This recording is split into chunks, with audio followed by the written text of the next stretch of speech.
terpaksa ikut bicara, tujuannya sebagai penengah dalam mengamalkan watawasau bil haqq watawasau bis sabr, saling berwasiat tentang kebenaran dan saling berwasiat tentang kesabaran. Yang kedua, wa ta'awanu 'alal birri wa taqwa wa la ta'awanu 'alal itsmi wal 'udwan. Bekerja samalah dalam perbuatan baik dan takwa, dan jangan tolong menolong di dalam kemaksiatan dan permusuhan.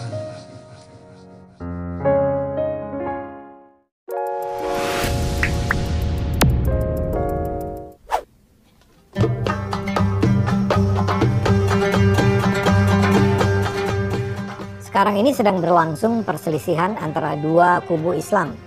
Yang pertama adalah mereka yang mendukung para Habib, sementara di kubu seberang adalah mereka yang mempertanyakan kesucian para Habib.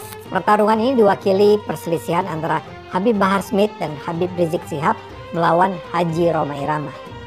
Pertentangan ini bergulir tak karuan sehingga berlontaran maki-makian yang memalukan. Yang jadi pokok keramaian adalah soal Habib. Istilah Habib itu merupakan sebutan bagi seseorang yang dipercaya berada di bawah garis keturunan Nabi Muhammad. Pertanyaan yang sering diajukan adalah, apakah seorang Habib itu punya posisi istimewa dalam umat Islam? Apakah Habib sedemikian istimewa sehingga dia bebas dari kesalahan dan dosa? Itu adalah substansi yang sering dibicarakan dalam pembicaraan soal Islam. Tapi kali ini persoalannya jadi agak lain. Ketiga tokoh ini sebenarnya sama-sama menolak anggapan bahwa keturunan Nabi itu sakral. Jadi ini terkait dengan podcast Rhoma Irama Official. Judulnya, Tulus dari Jari yang Paling Dalam, begini pesan Rhoma untuk para muhib. Dalam video itu Rhoma menjelaskan dia adalah Ketua Umum Forum Silaturahmi Takmir Masjid dan Musola yang disingkat Fahmi Tamami. Rhoma tampil dengan cara yang santun dan tenang. Dia bahkan menyebut dirinya muhibbin alias para pecinta para Habib.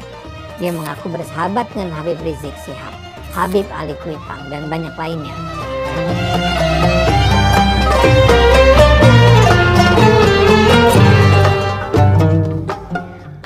Rhoma lantas bercerita tentang pengalamannya 50 tahun yang lalu ketika dia masih menjadi penceramah muda atau juga artis muda.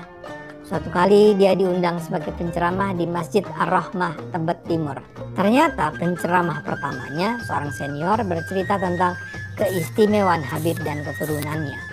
Si penceramah senior itu mengatakan bahwa seorang anak Habib, yang artinya adalah keturunan Nabi Muhammad, walau bermabuk-mabukan, berzina, mencuri, berjudi, tetap akan jadi ahli surga, akan masuk surga.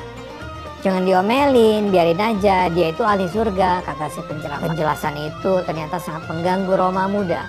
Saat dia diberi kesempatan berceramah, dia dengan segera melontarkan koreksi. Dengan tegas, Rhoma menyatakan tidak setuju dengan ceramah sebelumnya. Dia bilang surga adalah untuk orang bertakwa, sementara neraka untuk ahli maksiat, kalaupun orang itu adalah keturunan Rasulullah. Rhoma juga mengutip hadis yang menunjukkan kata Nabi Muhammad bahwa kalau sampai anak perempuan yang disayanginya, Fatimah, mencuri, Nabi tetap akan memotong tangannya. Dengan itu pula ia bisa bersahabat dengan para Habib. Tapi sekarang 50 tahun kemudian, Rhoma merasa bersedih mendengar masih ada oknum-oknum Habib yang berdakwah dengan cara yang dulu dikritiknya. Rhoma menggunakan contoh-contoh yang memang bodoh. Misalnya ada Habib yang menyatakan, ada darah Nabi di tubuhku. Jika kau menyakitiku, kau juga menyakiti Rasul. Atau ada juga yang menyatakan satu Habib bodoh lebih baik dari 70 kiai yang alim. Atau ada yang bilang kaki Habib lebih mulia daripada kepala kiai. Menurut Rhoma, doktrin semacam itu tidak baik bagi umat Islam. Seperti Anda lihat, Rhoma tidak sedang menyerang Habib. Dia hanya menyatakan Habib itu tidaklah sakral dan dapat dihukum Tuhan karena ia berdosa. Yang menentukan posisi seseorang adalah ketakwaannya, bukan kehabibannya. Tapi masalahnya ternyata ada Habib-Habib yang tersinggung dengan podcast Rhoma itu. Yang paling keras bereaksi adalah Habib berambut pirang, Bahar Smith. Dia bilang Rhoma itu fitnah dan mau jelek-jelekin keluarga keturunan Nabi. Bahar bahkan sampai mengatakan Rhoma itu bacot dan main begal nasab. Bahar pun mengajak para jamaahnya untuk tidak percaya dengan pernyataan Rhoma Irama. Dan kasar dia bilang, kalau memang ada Habib yang ngomong begitu, saya yang bantai dia di depan Rhoma Irama. Bahar menegaskan semua Habib, meskipun keturunan langsung Nabi Muhammad, jika berbuat dosa tidak perlu diikuti. Pun jika ada Habib mengajak kemaksiatan, maka sudah pasti masuk neraka. Kami para habaib tidak pernah diajarkan seperti itu, kata Bahar. Walaupun nasab kami mulia, walaupun kami anak cucu Nabi, tapi kalau berbuat dosa, kalau berbuat maksiat, tetap tempatnya neraka. Buat saya ini sangat mengherankan. Mengapa Bahar harus marah-marah? Padahal dia dan Rhoma sebenarnya sejalan dalam hal penyikapan tentang Habib. Tapi bukan hanya Bahar yang marah-marah. Habib lain yang ngomel adalah Rizik Syihab.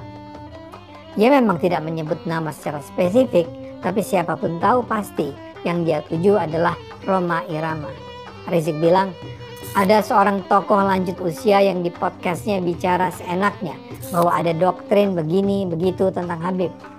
Lalu Rizik mengatakan, hati-hati, saya nasihati Anda, umur Anda sudah lebih dari 80 tahun, sudah tua, sudah lanjut usia, jangan sampai su'ul khatimah, takutlah kepada Allah. Su'ul khatimah itu artinya akhir yang buruk. Rizik juga mengingatkan agar Rhoma tidak menyebar fitnah bahwa ada doktrin bahwa Habib bebas dari dosa. Ia juga menjelaskan bahwa dia tidak pernah diajari ayahnya, kakeknya, pamannya, guru-gurunya bahwa sebagai Habib dia boleh mabuk, tidak sholat, dan berzina. Rizik bahkan menyatakan siap menghukum Habib yang mengajarkan ajaran bertentangan dengan agama Islam. Kemarahan mereka sama sekali tidak pada tempatnya. Bukankah mereka menyetujui pandangan Rhoma?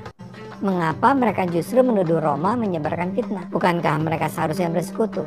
Tapi kalau dipikir-pikir, barangkali juga kemarahan mereka ini adalah ekspresi ketidaknyamanan mereka akhir-akhir ini terhadap banyaknya keraguan tentang posisi kehabiban di Indonesia. Beberapa tahun terakhir ini memang meluas pertanyaan-pertanyaan yang diajukan tentang apakah Habib itu memang sebuah posisi yang layak dihormati. Bahkan ada studi ilmiah yang menunjukkan bahwa para Habib di Indonesia hampir pasti bukanlah keturunan Nabi Muhammad. Sangat mungkin ini semua mengganggu kenyamanan mereka. Dan kini ketika bahkan seorang Rhoma Irama yang mereka harapkan seharusnya membela mereka membuat podcast berisi keraguan tentang kesakralan Habib, mereka memilih tidak akan lagi diam. Mereka mengaum marah.